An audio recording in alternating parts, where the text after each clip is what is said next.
Hey, Leg by Leg 5. I'm talking with Stuart Engleback from Wellington. He did a course on the weekend in a pine forest near Bulls. Scotts Ferry is the map. It's a red course and it's fairly detailed, so I think it's for the intermediate to advanced orienteers. If you're at the upper level of orange, I think there's a lot of good simplification, and we outline a lot of the essential techniques required to go on to red level orienteering. And if you're on red level orienteering, then I'm sure you can get some critiques of Stuart's course and routes and decisions and challenges. And I thought the terrain was really interesting, and I'm looking forward to getting on to that map at some stage in the future. Cool. Thanks, Stuart, for joining me for this leg by leg. Let's get into the course, and you can take me through your thoughts from the start triangle and through these first few controls. Okay. So for start triangle to number 1, at this event, the start triangle was like right by the start box, so you didn't really have much time to read the map. Okay, so the start was pretty much right there somewhere. Yeah. So I initially just took bearings straight away and started running that direction. And I used this sort of spur sticking out through the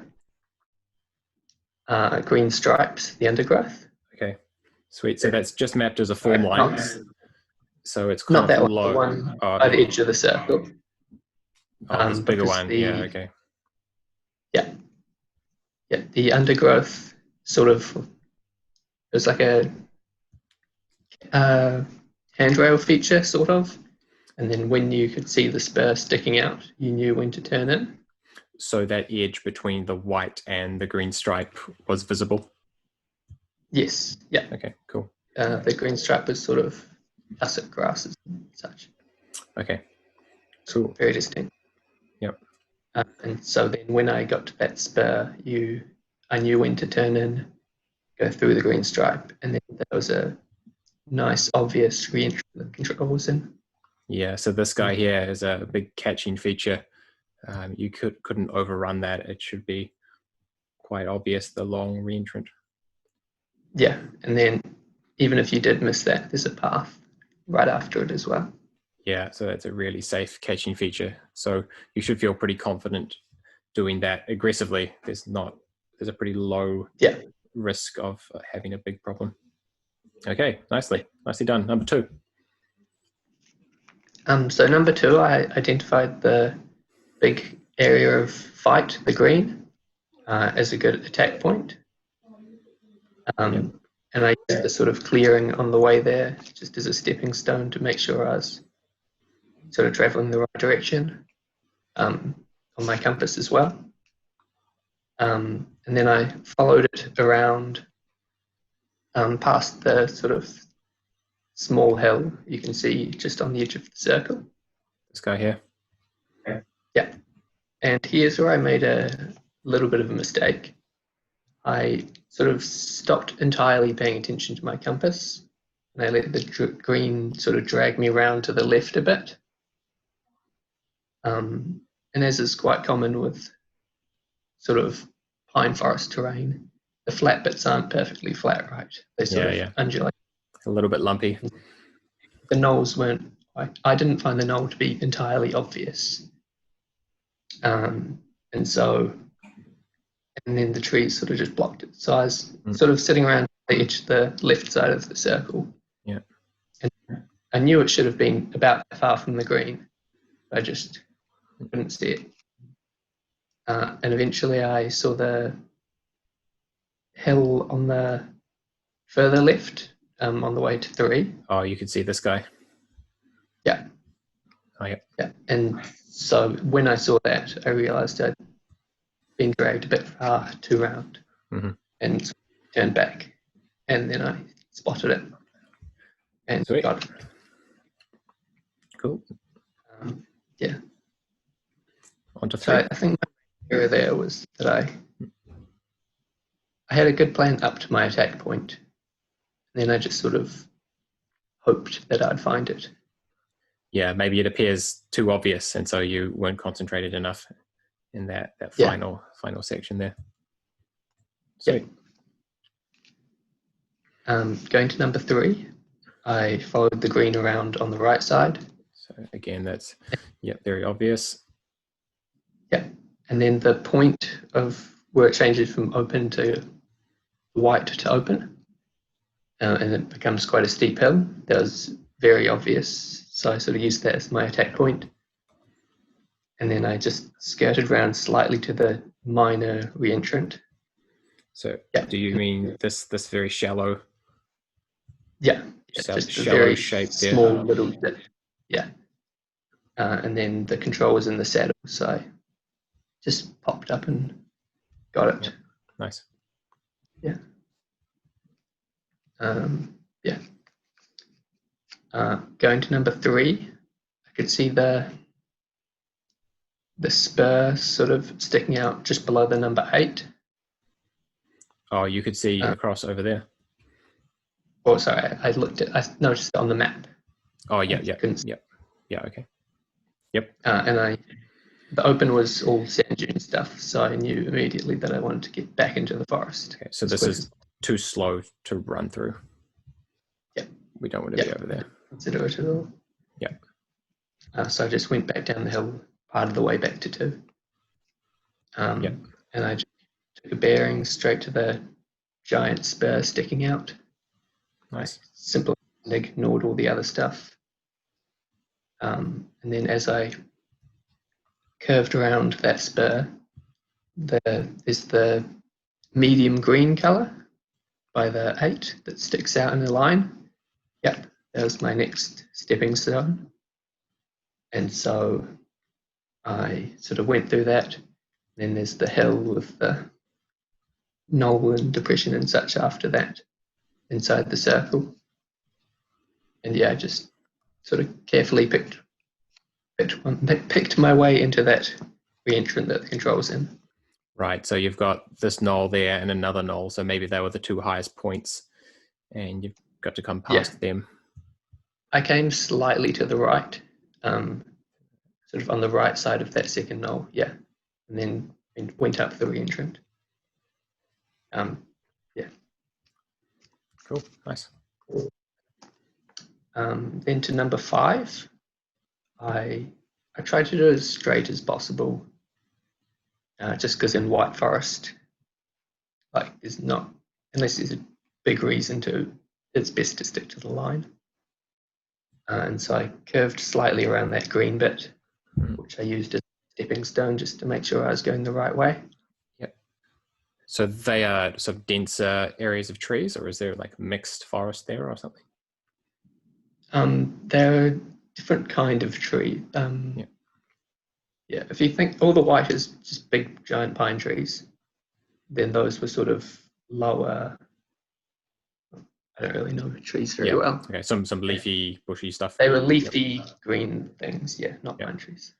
Yep. And so I sort of trying to stick to the line. I ended up curving slightly to the right, and on this leg I had just caught up with Jake, who started just before me. And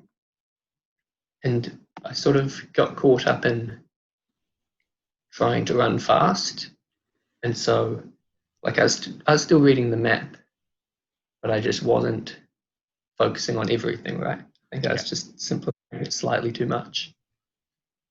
And so I sort of came up, if you see this, the long hill on the right of the undergrowth, and underneath the line to 15.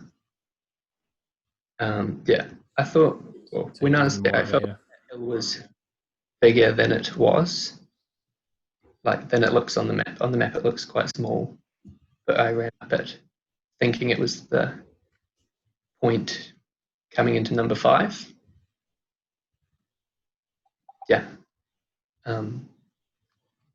And so in hindsight, I should have paid more attention to the green, the fight area. It's quite obvious having a change from White Forest to fight. Yep. But since I was trying to run fast, I didn't think about that. I was too focused just on the sort of point of the hill leading straight up to 5. And then, I hesitated a bit on top of the hill. I knew it was smaller than it should have been. And then I realized and went across. Yeah. Cool. Nice. 6. 6. I found 6 to be, I just took a compass bearing straight away, and I knew I had to go sort of down 2 major reentrants or depressions. So you have this first one here, and then this depression here. Yep. And there's a saddle in between them, so it's, you're on the right sort of part of those reentrants. So there's this nice saddle here. Yeah, that's straight through the middle. Yeah, nice. Yeah. And then there's quite a lot of sort of detail just before 6. But there's the perfectly flat white forest just after it. And so that was sort of my catching feature.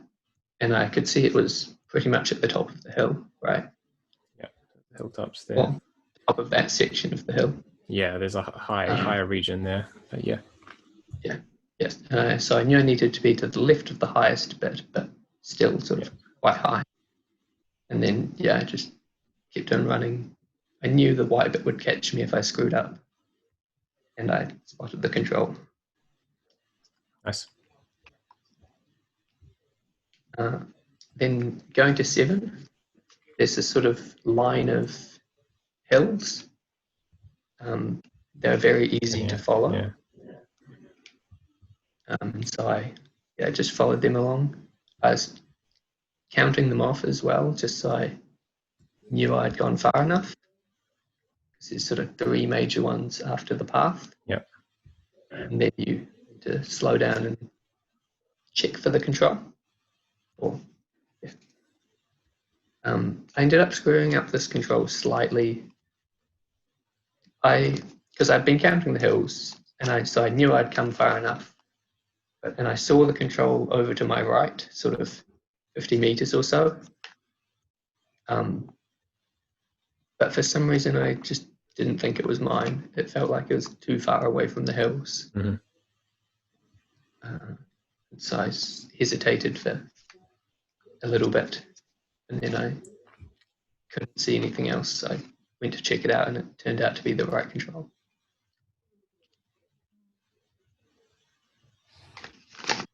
Eight. 8. So again, I tried to do this quite straight. Sort of skirted around those small hills and such, just really sort of trying to find the easiest path while being relatively straight. Mm-hmm. And I ended up sort of bending slightly to the left side, so towards 9.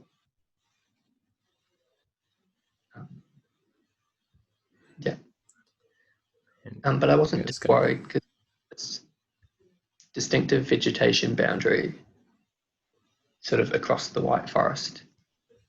And I knew when I got there where... Okay, so you ended up crossing through here still? Yep. Right. And this will catch you? Yeah, there's the big green sort of catching feature if I go too far to that side. And then just before the circle as well, there's another one of those green bits sort of sticking out. Yep. And so that sort of points you in. And as I was running, I was aware that I had been pushed out to the right as well. Or right if you orientate west. Yep. And so I knew I sort of had to come straight south now, as opposed to... Yep. And then it was just sort of picking off this small detail once I found that green bit sticking out. In hindsight, I might have used the larger green bit to the east of the control to push me in. So you could have come along, Tony. Especially because having run 4 to 5 knew how obvious it was. Mm-hmm. Cool. On to 9. Yeah, 9. So I remembered how distinct that vegetation boundary was. Sorry, not that one. Well, there is that too, to sort of This keep one. you in the white. But they're just the dotted, distinct vegetation boundary line. Right. Okay. That's quite cool. That was sort of changing from old, like really old big pine trees to sort of younger pine trees. Yep. So the trees over here are visually different to the trees down here. Yeah. Yes. And so I sort of just took an approximate bearing, aiming off to the right slightly. Yeah. And then when I got to it, I knew I just turned sort of straight in. And I followed that sort of form line spur sticking out. Yeah. And just, yeah. And then you could see the circle was right in the older trees again, where it gets green.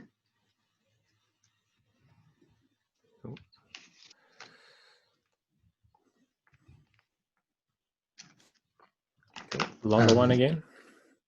Yep.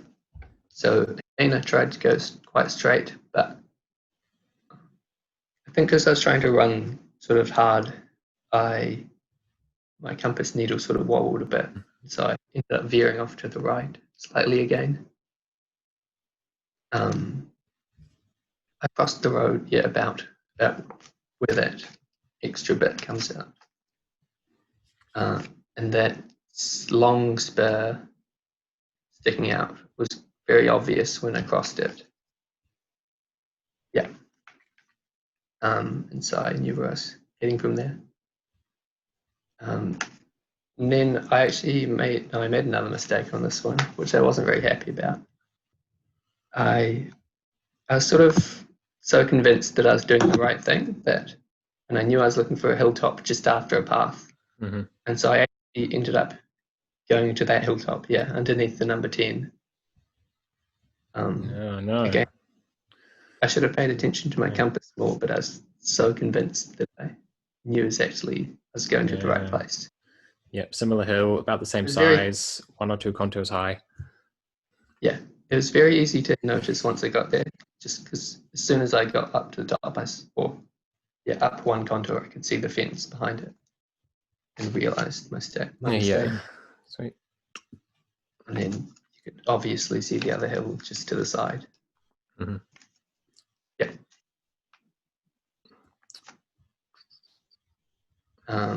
Number 11, I pretty much just ran on a compass bearing. I knew the hill just behind it would catch me, but after sort of 20 meters of running, you could see it already. So you're looking for a small depression. Yeah. Yeah. Easy. Just below the sort of hilltops behind it. 12? Going to 12, I went to the right side of the dense fight patch, which again was very obvious. And so because of that, I knew exactly where I had crossed the path.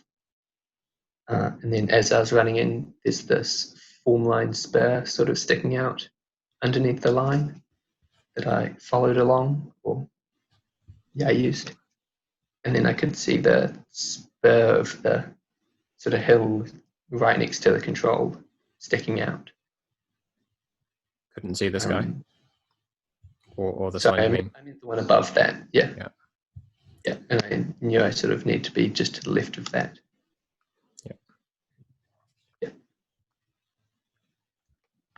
Yeah, so I used that sort of spur as my attack point.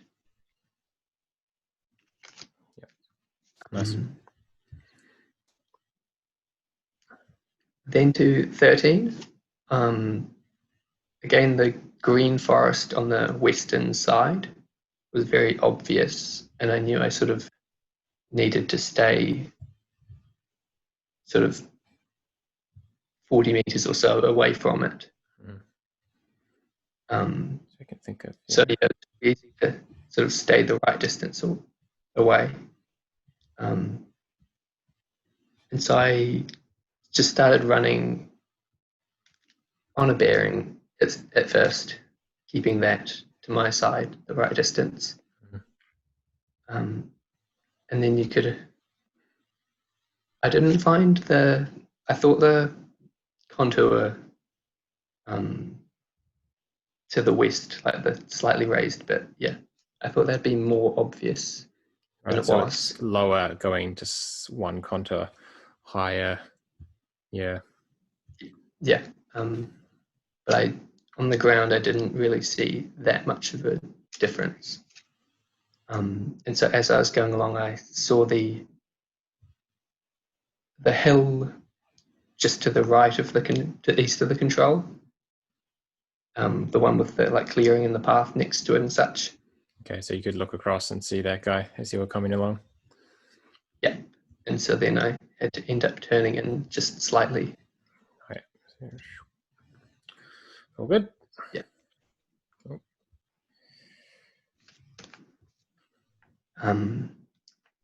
14, I noticed this spur sticking out on the other side of the road.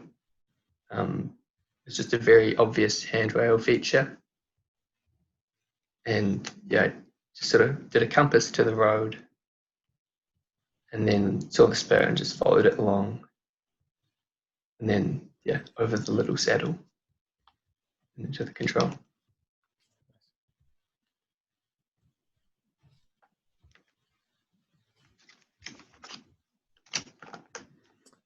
Slightly longer one again. Yeah. So number 15, I saw there was a lot of sort of hills and green stuff to the eastern side of the line. And the forest was looked whiter and flatter and more open in the west. So I chose to go slightly west, aiming for the track bend, just below number 7. Yeah. I just sort of did that on a bearing, knowing that, like, I knew I had to go between the two hills twice, and so that was quite obvious. Oh yeah, so you got that hill, and that hill, and that hill. Yeah. Yeah. Unfortunately, that section of track seemed to be a bit flat. And so slower than I expected it to be. Yeah, and then I took a bearing from that corner, sort of across to this longer hill shape. But since I was trying to run fast, as it was the last leg of the course, again, my compass needle was sort of just bouncing around, so I ended up veering to the right again, the west. Yep. And then as I was heading in, I saw a control just on one of the other hills. I couldn't see that yet. One of the sky or control just the left one, yeah. Or it wasn't on the hilltop, but it was like on the little detail, yeah, on a raised bit there. So I got dragged into thinking it was my control when I should have been paying more attention. Right, so you got kind of dragged into there. Yeah. And then I knew sort of immediately where I was and just went across all the detail to it. How did you know exactly where you were? So I didn't go quite where your line says. Oh yeah. With that hill before it, I sort of crossed at the more flatter part to the west. Yeah. And so I knew I'd come about the right distance. And the hill, that sort of triangle-shaped hill, that was quite distinctive. Well, it was a low hill, but it was the shape is distinctive because that's very close to a circle, and that's a little line. Like all these hills are different shapes. Yeah. And I sort of knew I'd come approximately the right distance. Um, Yeah. Yeah. And there was also after crossing the big hill, there was lots of, like, there was this patch of white, flat white area. And then there was more detail after that. And I knew I was in that more detailed section. And I knew I must have been too far to the left, the west of the control, because there's the obvious green undergrowth to the east of the control. Yeah, if you were over here, you would have been Yeah. stuck in all Yeah. that. Yeah. So I sort of knew I had to go east. And then just sort of counted off the hilltops, and Cool. then I saw the and then 15, there was actually a tape going to it because it was on the lost white control. Oh, okay. course. Oh, okay. It wasn't meant to be the finish control, Yeah. but it was the start, which is in the same place as the finish. But it was just sort of aiming for that gap between the fight, which was quite obvious as well. Oh, thanks for sharing your thoughts on that course. I'm looking forward to getting back into this area. It's not a place I've run very often, but it's got some really nice details in. It's a really nice a forest. Nice area. The ground was very soft as well, but Yeah. quite tiring to run through. Yeah. Cool. Yeah. Thanks, Stuart. That's right. What I took away from Stuart's course was that simplification of the handrails, attack points, and stepping stones and catching features is really key to moving fast in that sand dune terrain. You can simplify some of those legs that look really hard at first glance and make them really simple for yourself so that you can attack them fast, or just be more confident and not slip up. So you could see Stuart doing a lot of those key simplifications, and then where he was maybe oversimplifying or getting a bit complacent, you could see him drift off a little bit. So I thought that was a really good example of the challenge of navigating in flat and fast sand dune terrain like that map at Scotts Ferry. I hope you enjoyed it.